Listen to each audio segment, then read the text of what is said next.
was only 4 years old when my parents arranged for me to marry a stranger. I knew this was my duty as a princess.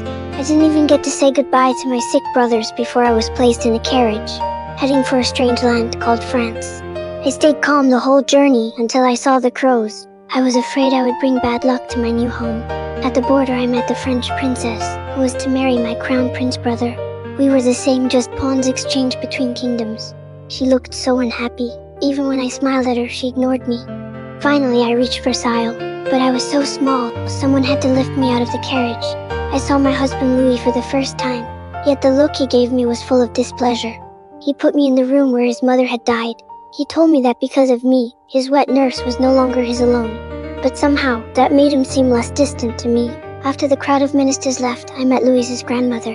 Her kind smile finally gave me a little warmth in this foreign place.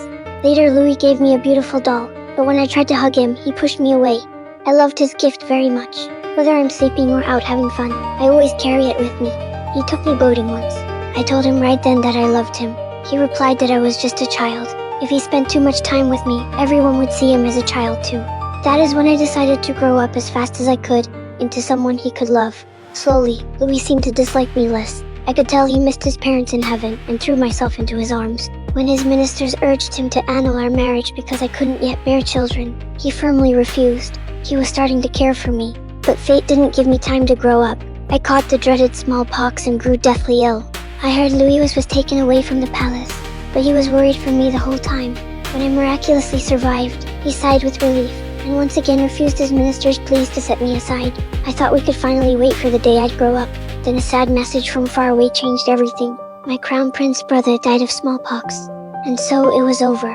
The marriage alliance lost its purpose. I was no longer needed. I didn't even get to see Louis one last time before I was placed back into the same carriage I'd arrived in. But this time, it was taking me back to Spain.